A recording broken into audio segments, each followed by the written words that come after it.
পঞ্চায়ত নিৰ্বাচনৰ ফলাফল ঘোষণা হ'ল আৰু যিসকল প্ৰাৰ্থী জয়ী হ'ল ইতিমধ্যে তেওঁলোকে নিজৰ নিজৰ পৰিকল্পনা আৰম্ভ কৰিছে।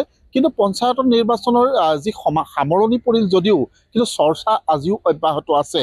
মূলতঃ যিহেতু এইবাৰ পঞ্চায়ত ব্যৱস্থাত যিসকল ৱাৰ্ড সদস্য জয়ী হৈছে সেই ৱাৰ্ড সদস্যসকলৰ পৰাই পঞ্চায়তৰ সভাপতিগৰাকীক নিৰ্বাচন কৰা ব্যৱস্থা হৈছে বা নিৰ্বাচন কৰিব। আপোনালোকৰ হয়তো মনত আছে এগৰাকী প্ৰাৰ্থী, যিগৰাকী প্ৰাৰ্থী নিউজ 18ৰ পৰ্দাত বিশেষভাৱে চৰ্চালৈ আহিছিলে, সেই প্ৰাৰ্থীগৰাকী হৈছে মৰিয়নি সমষ্টিৰ যি 1 নং পুবকিয়ক গাঁও পঞ্চায়তৰ প্ৰাৰ্থী, আঞ্চলিক সদস্যৰ পদৰ প্ৰাৰ্থী দেৱজিৎ দাস। প্ৰাৰ্থীগৰাকী জয়ী হৈছে।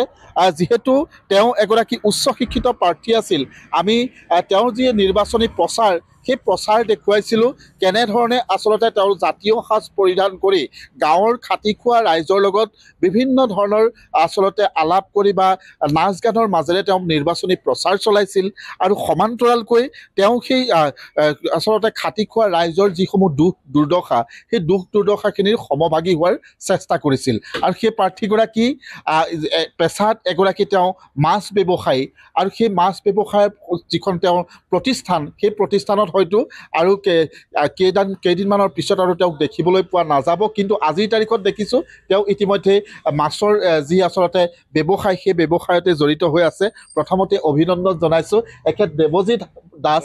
ইতিমধ্যে তেওঁ বিপুল ভোটত জয়ী হৈছে। পুবকিয়ক গাঁও পঞ্চায়তৰ আঞ্চলিক সদস্য হিচাপে অভিনন্দন জনাইছোঁ। ধন্যবাদ। আপোনালোককো মই ধন্যবাদ জনাইছোঁ। আপোনালোকৰ যোগেদি আপোনালোকৰ সমূহ কাৰ্যকৰ্তাক মই মোৰ ফালৰ পৰা ধন্যবাদ জনাইছোঁ। যথেষ্ট কষ্ট কৰিব লগা হ'ল। দেখিছিলোঁ আপোনাৰ নিৰ্বাচনী প্ৰচাৰত আমি কেইবাটাও স্থানত গৈছিলোঁ, দেখিছিলোঁ যে আপুনি এক ব্যতিক্ৰমীভাৱে নিৰ্বাচনী প্ৰচাৰ চলাইছিল। তাৰ ফল আশা কৰাৰ দৰে পালে? ফল মই আশা কৰাৰ দৰেই পাইছোঁ। ৰাইজে যথেষ্ট মোক সঁহাৰি জনাইছে। যি মানে বাঞ্ছা কৰিছিলোঁ মোৰ ঈশ্বৰে মোৰ বাঞ্ছা পূৰ্ণ কৰিছে বুলি মই ভাবিছোঁ।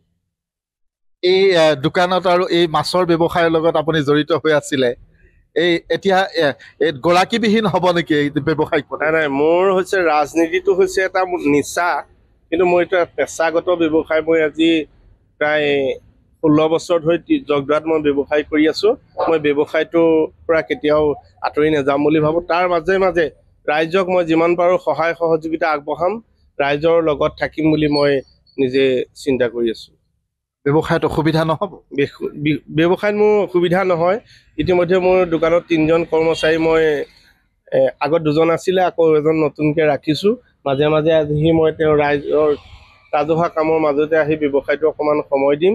আচলতে মোৰ পৰিয়ালটোৰ পোহপালন দিব লাগিব। মোৰ ছোৱালী পঢ়ি আছে কলেজত, ল'ৰা প্ৰাইভেট স্কুলত পঢ়ি আছে, পঢ়াব লাগিব। সেইকাৰণে বেপাৰটো মোৰ লক্ষ্য, মানে বেপাৰ কৰিবই লাগিব, ব্যৱসায় কৰিবই লাগিব।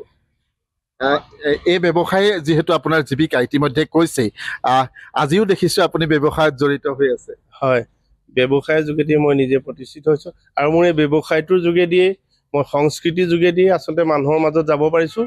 মই বেপাৰ কৰিয়ে থাকিম বুলি দেখিছিলোঁ নিৰ্বাচনী প্ৰচাৰত আপুনি খুব সুন্দৰকৈ ৰাইজৰ মাজত বিহুগীতেই হওক বা দিহানামেই হওক খুব ধুনীয়াকৈ আচলতে গাই এগৰাকী আপুনি সংস্কৃতিপ্ৰিয় যুৱক হিচাপে পৰিচিত হৈ পৰিছিলে। এই মুহূৰ্তত যিহেতু জয়ী হৈছে এটা ভাল লগা খবৰ, কাৰণ আপুনি বহু ভিতৰুৱা অঞ্চল এটাক প্ৰতিনিধিত্ব কৰি আহিছে। ধুনীয়াকৈ যদি সেই আপুনি ৰাইজৰ লগত যিবিলাক দিহানাম আওৰায় তাৰ যদি এফাকি গুণগুণাই দিয়ে। আচলতে দিহানাম মই মনে প্ৰাণে ভাল পাওঁ। মোৰ বাল্যকালৰ পৰাই সংস্কৃতিৰ লগত জড়িত, বিভিন্ন ভাওনা গীত মাত নাটকৰ লগত জড়িত, দিহানাম ভাল পাওঁ। এই দিহানামেই মোৰ নৱপ্ৰজন্মৰ লগত পৰিচিত কৰি মোৰ বন্ধু বান্ধৱৰ যোগেদি সহায় সহযোগিতা আগবঢ়াই মই এই যি পঞ্চায়ত নিৰ্বাচনত তাত মই জয়ী হৈছোঁ বুলি ভাবিছোঁ মানুহৰ লগত পৰিচিতৰ বাবে। তথাপিতো সংস্কৃতি ভাল পাওঁ। আপোনালোকে কৈছে কাৰণে ঘোষা মই নাম আকাৰে গাইছোঁ। কৃষ্ণ এক দেৱ দুখ হাৰি কাল মায়া দিৰু অধিকাৰী কৃষ্ণ বিনে শ্ৰেষ্ঠ দেৱ নাই